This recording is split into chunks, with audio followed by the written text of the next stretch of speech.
வடிவேலு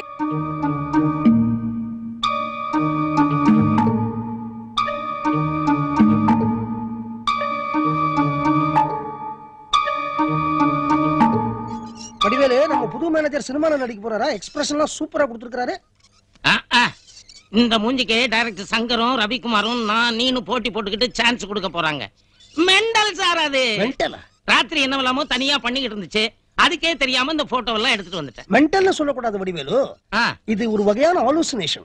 ஹாலுசினேஷன்னா அதாவது இவனுடைய ப்ராப்ளத்தை நம்ம சைக்காலஜிக்கலா தான் அணுகணும். நான் ஒண்ணு கேக்குறேன், நீங்க என்ன மெண்டல் ஹாஸ்பிடலா நடத்துறீங்க? நான் என்ன மெண்டல் ஹாஸ்பிடல் வாடனா? கல்யாண மண்டபத்துல காலையில இருந்து ராத்திரி வரைக்கும் மாடு மாதிரி உழைக்கிறேன். ராத்திரி வந்து அசந்து கால் நீட்டி தூங்க முடியல. எந்த நேரத்துல கள்ளத்துக்கு தலையில போடுவானோ பயமா இருக்கு. இந்த பாரு வடிவேலு, அடுத்தவங்களுக்கு ஒரு கஷ்டம்னா அதுக்கு நம்ம கை கொடுக்கணும். இத்தனை வருஷமா நான் உங்ககிட்ட வேலை பாக்குறேன். என் கஷ்டத்தை புட்டு புட்டு வைக்கிறேன். என்ன பத்தி கவலைப்படல. அந்த மெண்டல் வந்து 4 நாள் தான் ஆச்சு. அத பத்தி இப்படி பிரமாதமா கவலைப்படுறீங்க. சரி சரி, வருத்தப்படாத. நீ என்ன செய்யற? அவனை கூட்டிட்டு இன்னைக்கு ராத்திரியே நம்ம ஏற்காடு எஸ்டேட் பங்களாவுக்கு போ. நாளை காலையில நாங்க வந்து பேசிக்கிறேன். எஸ்டேட் பங்களாவுக்கா? ஏற்காட்டுக்கா? அந்த மெண்டலை கூட்டிக்கிட்டா தனியாவா? என்னால முடியாது முதலாளி. போடா போற.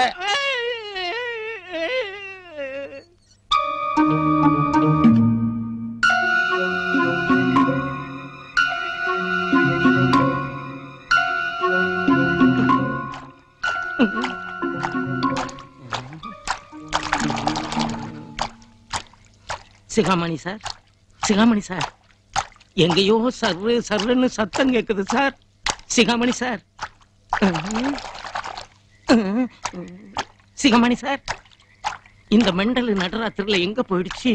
ஐயோ,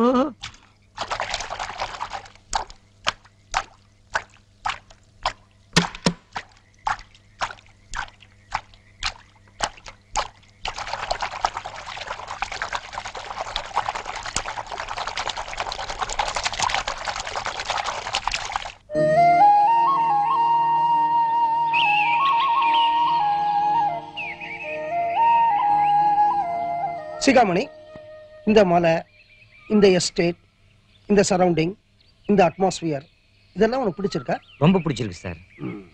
வாழ்க்கையில ஏகாந்தத்தை ரசிக்கிறவங்க, அமைதியை விரும்புறவங்க, நிம்மதியை தேடி அலையிறவங்க, அந்த மாதிரி ஆளுங்களுக்கெல்லாம் இந்த இடம் ரொம்ப பிடிக்கும். தெரியும் சார். உனக்கு இந்த இடம் ரொம்ப பிடிச்சிருக்கு. அதான் சொன்னேனே சார், ரொம்ப பிடிச்சிருக்கு சார். அப்போ நீ ஏகாந்தத்தை ரசிக்கிறியா, அமைதியை விரும்புறியா, இல்ல நிம்மதியை தேடி அலையிறியா?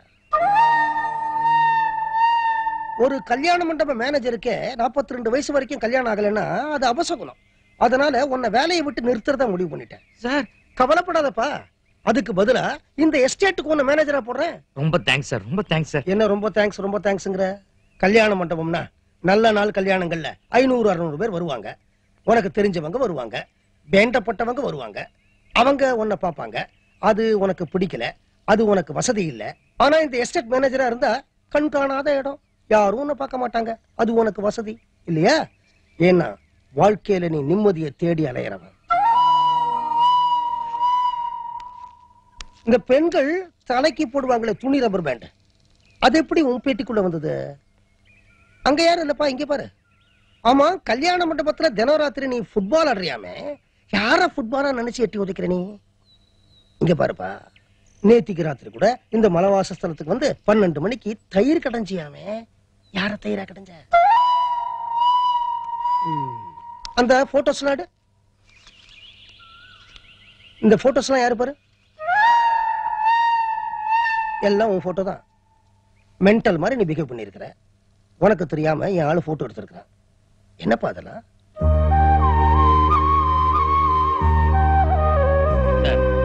ஒவ்வொரு ஆம்பளையும் தன்னோட வாழ்க்கையில 4 முக்கியமான பொண்களை சந்திக்கிறான். அம்மா, சகோதரி, மனைவி, பொண்ணு. அந்த 4 பேர் மேலேயும் அவன் அளவு கடந்த பாசம் வச்சிருக்கான். ஆனா ஒவ்வொரு பாசமும் ஒவ்வொரு விதமானது. அம்மா மேல வச்சிருக்கிற பாசம் நன்றி கடன், சகோதரி மேல வச்சிருக்கிற பாசம் நட்பு, மனைவி மேல வச்சிருக்கிற பாசம் காதல், பொண்ணு மேல வச்சிருக்கிற பாசம் கடமை. Super super super. சோ ஒவ்வொரு பாசத்துக்கும் ஒரு பேஸ் இருக்குங்க. அம்மா மேல பாசம் நன்றி கடன், சகோதரி மேல பாசம் நட்பு, மனைவி மேல பாசம் காதல், மக மேல பாசம் கடமை. Well done well done. ஆனா சில சமயம் இந்த பொம்பளைங்க நம்மள போட்டு பாத்துருவாங்க. எப்படி எப்படி எப்படி? நடுக்கூடத்துல நம்ம நிக்க வச்சு சுத்தி நின்னு அம்மா பாசம் பெருசா, சகோதரி பாசம் பெருசா, மனைவி பாசம் பெருசா, பொண்ணு பாசம் பெருசா, இப்பவே சொல்லுங்க அப்படிம்பாங்க. எந்த ஆம்பளையால சார் அந்த 4 பேரையும் சந்தோஷப்படுத்துற மாதிரி பதில் சொல்ல முடியும்?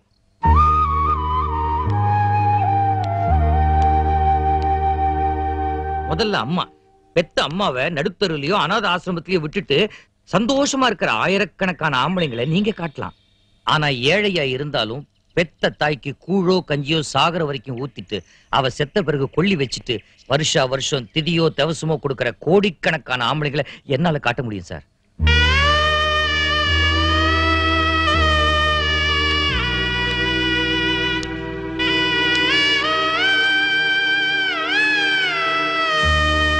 அடுத்தது சகோதரி.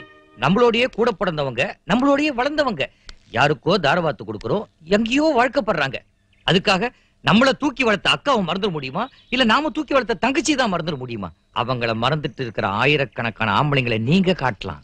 ஆனா சொந்த அக்கா தங்கச்சிகளை இன்னமும் நெஞ்சில சுமந்துட்டு இருக்கிற கோடிக்கணக்கான ஆம்பளைங்களை என்னால காட்ட முடியும் சார்.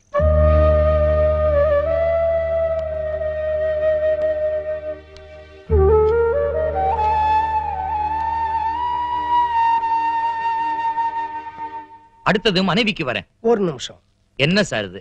அம்மாவையும் சகோதரியும் பத்தி சொல்லும் போது கேட்டுட்டு இருந்தீங்க, மனைவின்னு ஒரு நிமிஷம்ங்கிறீங்களே. அதுலப்பா, எப்ப நீ அம்மாவையும் சகோதரியும் அவ்வளவு தூரம் தூக்கி வச்சு பேசி ஆதங்கப்பட்டையோ, நீ மனசு ரணப்பட்டிருக்கங்கிறத நான் புரிஞ்சுக்கிட்டேன். அந்த ரணத்தை ஒரு மனைவியால மட்டும்தான் ஏற்படுத்தி இருக்க முடியும். அந்த மனைவியை பத்தி பேசும்போது நீ உன்னை ஞாபகத்துல வச்சுக்கிடுங்கிறதுக்காக தான் ஒரு நிமிஷம் சொன்னேன். எதை ஞாபகம் வச்சுக்கணும்? 20-22 வருஷம் தூக்கி வளர்த்த அப்பா அம்மா, வாழ்ந்த வீடு, அக்கம் பக்கம், உற்றார உறவினர் அத்தனையும் விட்டுட்டு உன் வீட்டுக்கு வந்து மறுபிறவி எடுக்கிற அந்த தியாகத்தை நீ மறந்துடக்கூடாது. அப்படி பார்த்தா அதே 20-25 வருஷம் அவனை பெத்த அப்பா அம்மா உற்றார் உறவினர் சுற்றம் அவங்களுக்கு மத்தியில அவளுக்கு ஒரு அங்கீகாரம் வாங்கி கொடுக்கணும்னு தினம் தினம் செத்து பொழைக்கிறானே அந்த ஆம்பளை, அவனுடைய தியாகத்தை நீங்க மறந்துடக்கூடாது சார். சிகாமணி, பொண்டாட்டிக்கு அங்கீகாரம் கிடைக்க பல ஆம்பளைங்க போராடுறாங்க, நான் இல்லைங்கள. ஆனா பொண்டாட்டியினுடைய உணர்வுகளையே மதிக்காத ஆம்பளைங்க இல்ல நீ சொல்றியா? இருக்காங்க சார். மனைவி சொல்லே மந்திரம் அப்படின்னு நினைச்சு அப்பா அம்மா அண்ணன் தம்பி அக்கா தங்க எல்லாரையும் மறந்துட்டு எங்கேயோ வளர ஆம்பளைங்க இல்ல நீ சொல்றியா? இருக்காங்க சார். ஆனா பெத்தவங்களையும் விட்டு கொடுக்க முடியாம, தன்னை நம்பி வந்த பொண்டாட்டியும் விட்டு கொடுக்க முடியாம, இவங்க 2 பேரும் எப்படி பேலன்ஸ் பண்றதுன்னு தெரியாம தவிக்கிற கோடிக்கணக்கான ஆம்பளைங்க இல்லன்னு நீங்க சொல்றீங்களா? சிகாமணி, இருக்காங்க சார். அந்த மாதிரி ஆம்பளைங்களால தான் இன்னைக்கு நாட்டுல மழை பெய்யுது.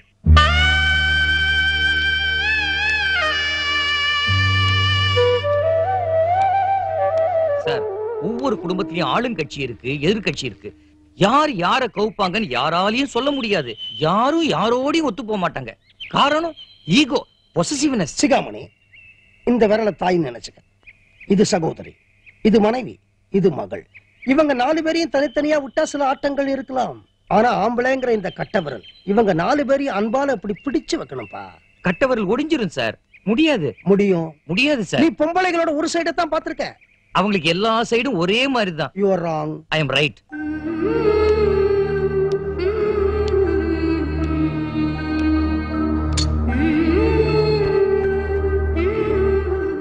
He is wrong. He is wrong.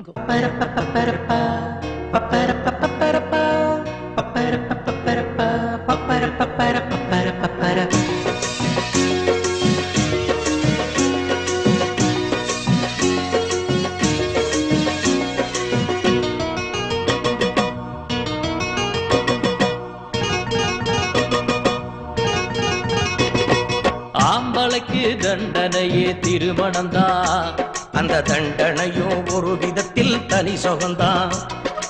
ஆம்பளைக்கு தண்டனையே திருமணம்தான், அந்த தண்டனையும் ஒரு விதத்தில் தனி சுகம்தான். குடும்ப கைதி விடுதலையே அடைவதில்லை, அந்த குடும்ப சிறை இல்லை எனில் வம்சமில்லை.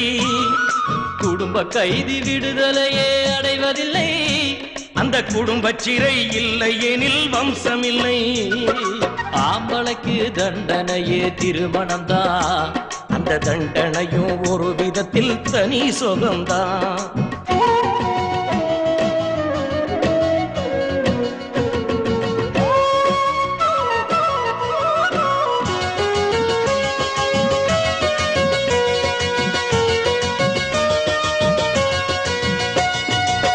பொண்டாட்டி பிள்ளைக்குன்னு உழைப்பது தண்டம், தள்ளாடும் வயதில் உன்னை காப்பது சொந்தம்.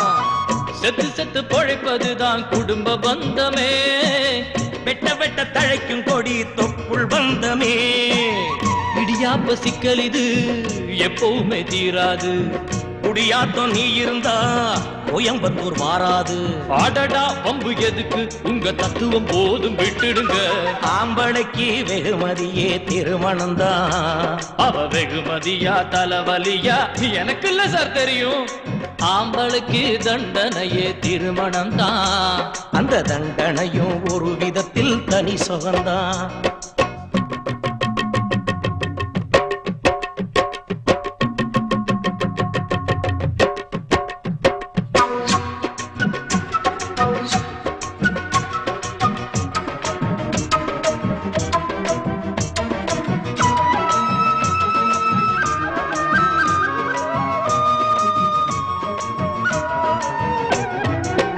உத்தமர்கள் தேடுவது சந்நியாசந்தானே, தேசத்தந்தை காந்தி கூட சம்சாரிதானே.